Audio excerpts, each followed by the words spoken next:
Job resign ಮಾಡಿ 2 months ಆದರೂ ಇನ್ನೂ ಫೈನಲ್ ಸೆಟಲ್ಮೆಂಟ್ ಆಗಿಲ್ಲ ಅಂತ HR ಮೋನಿಕಾಗೋಸ್ಕರ ಆಫೀಸ್ ಹತ್ರ ವೆಯ್ಟ್ ಮಾಡ್ತಾ ಇರಬೇಕಾದ್ರೆ ಬ್ಯುಸಿಯಾಗಿ ಹೋಗ್ತಿದ್ದೆ HR ನೋಡಿ ಮೇಡಮ್ ಅಂತ ಅಂತಿದ್ದಂಗೆ ನನ್ನ ಮುಖ ನೋಡಿದ ತಕ್ಷಣ ಇವ್ರದ್ದಿನ್ನೂ ಫೈನಲ್ ಸೆಟಲ್ಮೆಂಟ್ ಬಾಕಿ ಇದೆ ಅಲ್ವಾ ಅಂತ ಅವ್ರ ಪರ್ಸ್ನಲ್ ಅಸಿಸ್ಟೆಂಟ್ ಹತ್ರ ಇವ್ರ ಫೈನಲ್ ಸೆಟಲ್ಮೆಂಟ್ನ ಫೈನಾನ್ಸ್ ಟೀಮ್ಗೆ ಹೇಳಿ ಮಾಡಿಸಿ ಹೇಳಿದ್ದೀನಿ ರಾಘವ್, ನೀವು ಹೋಗ್ಬೋದು ಮನೆಗೆ. ಆಲ್ರೆಡಿ ಈ ಡೈಲಾಗ್ ತುಂಬ ಸಲ ಕೇಳಿದ್ದೆ ಫೋನಲ್ಲಿ. ಫೈನಲ್ ಸೆಟಲ್ಮೆಂಟ್ ಇಲ್ಲದೆ ಮನೆಗೆ ಹೋಗೋ ಹಾಗೇ ಇರಲಿಲ್ಲ. ಮೇಡಮ್, ನಾನು 2 ವೀಕ್ಸಿಂದ ಕಾಲ್ ಮಾಡ್ತಾಯಿದ್ದೀನಿ ಅಂದರೆ ನನಗೆ ತುಂಬ ವರ್ಕ್ ಇದೆ ರಾಘವ್, ನಂಗೆ ಟೈಮ್ ಇಲ್ಲ ಅಂದರು. ಅಟ್ಲೀಸ್ಟ್ ನಾನು ಹೇಳೋದಾದರೂ ಕೇಳಿ ಮೇಡಮ್ ಅಂದರೆ ನನಗೆ ಹೇಳೋರ್ದೆಲ್ಲ ಕೇಳಿಸ್ಕೊಂಡಿರೋಕ್ಕಾಗಲ್ಲ. ನಮ್ಮ HR ಪಾಲಿಸಿಲಿ ಹೇಗಿರುತ್ತೋ ಹಾಗೆ ಮಾಡೋಕ್ಕಾಗೋದು. ಯಾಕೆ ಯಾವಾಗಲೂ ಮನಿ ಕ್ರೆಡಿಟ್ ಆಗಿಲ್ಲ ಅಂತೀರ ರಾಘವ್ ಅಂದರು. ಈ HR ಪಾಲಿಸಿ ಯಾರು ಮಾಡಿರ್ತಾರೋ ಎಲ್ಲ ನಮ್ಗೆ ಆಪೋಸಿಟ್ಟಾಗೇ ಇರುತ್ತೆ. ಟೈಮ್ಗೆ ಯೂಸ್ ಆಗಲ್ಲ ಅನ್ನೋದು ನನಗೆ ಗೊತ್ತಿತ್ತು. ಕೋಪನೂ ನತ್ತಿಗೇರಿತ್ತು. ಮೋನಿಕಾ,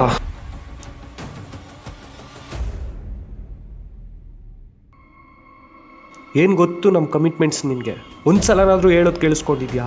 ಈ ಮಿಡ್ಲ್ ಕ್ಲಾಸ್ ಲೈಫಲ್ಲಿ ಸ್ಯಾಲ್ರಿ ಯಾವಾಗ ಬರುತ್ತೋ ಅಂತ ಮಂತ್ ಫುಲ್ ವೆಯ್ಟ್ ಮಾಡ್ತಾ ಇರ್ತೀವಿ. ಮನೆ ತುಂಬ ಕಷ್ಟ, ತಲೆ ತುಂಬ ಆಲೋಚನೆ.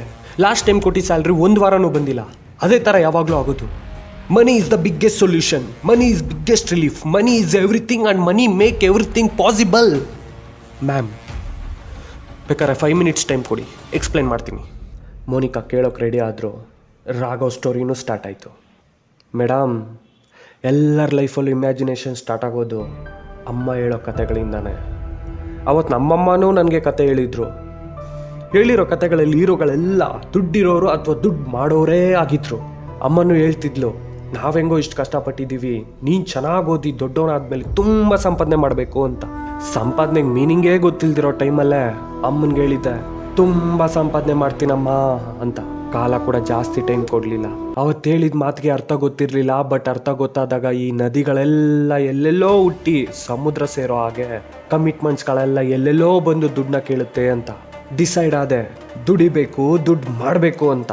ಸ್ಟಾರ್ಟ್ ಆಯಿತು ಜಾಬ್. ಲೈಫಲ್ಲಿ ಆಲ್ರೆಡಿ ಡಿಸೈಡ್ ಕೂಡ ಆಗಿದ್ದೆ. ಹೆಂಗೆ ಮಾಡಿದ್ರು money money money, I earn it, but money is not enough. I can't leave it. ದುಡ್ಡು ಮಾಡಬೇಕು ಅಂತ ಫಿಕ್ಸ್ ಆಗಿದ್ದು ನನಗೆ ಮೈಂಡಲ್ಲಿ ಓಡ್ತಾ ಇದ್ದಿದ್ದೊಂದೇ, ಅಮ್ಮನ ಕೊಟ್ಟು ಮಾತು. ಒಳ್ಳೆ ಸಂಪಾದನೆ ಮಾಡಬೇಕು ಅಂತಿದ್ದ ನನ್ನ ಕನಸನ್ನ ಹುಡುಕೊಂಡು ಸ್ಟಾರ್ಟ್ ಆದೆ. ಈ ಸಕ್ಸಸ್ ಅನ್ನೋ ಸಾಮ್ರಾಜ್ಯನ ಪಡೆಯೋಕೆ ಒಂದೊಂದೇ ಮೆಟ್ಲು ಹತ್ತುತ್ತಿದ್ರೆ ನಾನು ಅಂದ್ಕೊಂಡಿರೋ ನನ್ನ ಲೈಫ್ ಕಣ್ಮುಂದೆನೇ ಇತ್ತು. ನನ್ನ ಸಕ್ಸಸ್ನ ನೋಡಿ ನಾನು ಯಾವತ್ತೂ ಉದ್ಧಾರನೇ ಆಗಲ್ಲ ಅಂದ್ಕೊತಿದ್ದೆ. ನಮ್ಮ ರಿಲೇಟಿವ್ಸ್ಗೆಲ್ಲ ನಾನು ಏನು ಅಂತ ತೋರಿಸ್ತೀನಿ ಅಂತ ಮನಸ್ಸಲ್ಲಿ ಅಂದ್ಕೊಂಡಿದ್ದೆ. ಮಾರಿ ಹಬ್ಬದ ಜಾತ್ರೆಗೆ ಊರಿಗೆ ಹೋದರೆ ಯಾವತ್ತೂ ನನ್ನ ಮಾತೆ ಆಡಿಸ್ತಾ ಇರೋ ನಮ್ಮ ಅತ್ತೆ ಅವ್ರ ಮಗಳ ಕೈಲಿ ಆರತಿ ಮಾಡೋಕ್ಕೆ ತಟ್ಟೆ ಕೊಟ್ಟು ಕಳಿಸಿದ್ರೆ ನಮ್ಮ ಅತ್ತೆ ಮಗಳು ನನಗೆ ಆರತಿ ಮಾಡಿ ಕುಂಕುಮ ಇಟ್ಟು ಮದುವೆ ಆಗ್ತಾಳೆ. ಇದಕ್ಕೆಲ್ಲ ಕಾರಣ ಆಗಿದ್ದು ಮನಿನೇ ಅಂತ ಅಂದ್ಕೊಂಡು ಎಚ್ಚರ ಕಂಡುಬಿಟ್ರೆ ಅತ್ತೆನೂ ಇಲ್ಲ, ಅತ್ತೆ ಮಗಳು ಇಲ್ಲ, ದುಡ್ಡಂತೂ ಇಲ್ಲವೇ ಇಲ್ಲ ಅಂತ ಗೊತ್ತಾದಾಗ ಆಗೋ ನೋವಿದೆಯಲ್ಲ, ದಟ್ಸ್ ರಿಯಲಿ ಹರ್ಟ್ಸ್ ಮೀ. ಇವಾಗ ಹೇಳಿ, ಮನಿ ಎಷ್ಟು ಇಂಪಾರ್ಟೆಂಟ್ ಮೇಡಮ್? ನಾನು ಜಾಸ್ತಿ ದುಡಿದ್ರೆ ತಾನೇ ನನ್ನ ಲೈಫ್ ಕೂಡ ನಾನು ಅಂದ್ಕೊಂಡಂಗೆ ಇರೋದು. ಫೈನಲ್ ಸೆಟಲ್ಮೆಂಟ್ ಮಾಡಿ ಮೇಡಮ್. ಸಾರಿ ರಾಘವ್, ನಿಮ್ಮ ಮನಸ್ಸಲ್ಲಿ ಇಷ್ಟೆಲ್ಲ ಇದೆ ಅಂತ ಗೊತ್ತಿರಲಿಲ್ಲ. ಇವಾಗಲೇ ನಿಮಗೆ ಫೈನಲ್ ಸೆಟಲ್ಮೆಂಟ್ ಮಾಡ್ತೀನಿ. ರಾಘವ್ಗೆ ಫೈನಲ್ ಸೆಟಲ್ಮೆಂಟ್ ಆಯಿತು. ಫ್ರೆಂಡ್ಸ್, ಇದು ಬರೀ ರಾಘವ್ ಕತೆ ಅಲ್ಲ, ನಮ್ಮಲ್ಲಿ ಎಷ್ಟೋ ಜನದ ಕತೆ. ನಮ್ಮ ಮನೆಯವ್ರು ಎಕ್ಸ್ಪೆಕ್ಟ್ ಮಾಡಿರೋದಕ್ಕಿಂತ ಜಾಸ್ತಿನೇ ನಾವು ಅಚೀವ್ ಮಾಡಬೇಕು ಅಂತ ಪ್ರಯತ್ನ ಪಡ್ತೀವಿ. ಲೈಫ್ ಅಂದಮೇಲೆ ನಾವು ಎಲ್ಲರಂತೆ ಇಲ್ಲದೆ ಇದ್ದರೂ ಅಟ್ಲೀಸ್ಟ್ ನಮ್ಮ ರಿಲೇಟಿವ್ಸ್ ಹತ್ರ ಕಡಿಮೆ ಆಗಬಾರ್ದು ಅಂತ ಅಂದ್ಕೊಂಡು ಲೋ ಕ್ಲಾಸ್ ಸಂಪಾದನೆಯಲ್ಲೇ ಹೈ ಕ್ಲಾಸ್ ಕನಸುಗಳನ್ನ ಹಿಡ್ಕೊಂಡು ಅಚೀವ್ ಮಾಡೋಕ್ಕೆ ಒಂದಲ್ಲ ಒಂದು ಪ್ರಯತ್ನ ಪಡ್ತಾನೇ ಇರ್ತೀವಿ. ಕರೆಕ್ಟಾಗಿ ಒಂದು ಸಿಸ್ಟಮೆಟಿಕ್ ವೇನಲ್ಲಿ ಮನಿ ಮ್ಯಾನೇಜ್ಮೆಂಟ್ ಮಾಡಿದ್ರೆ ನಾವು ಅಂದ್ಕೊಂಡಿರೋ ಲೈಫ್ ಲೇಟ್ ಆಗ್ಬೋದು, ಬಟ್ ಅಚೀವ್ ಮಾಡೇ ಮಾಡ್ತೀವಿ. Don't let die the hero in you. Thank you for watching KGF the money commitment chapter.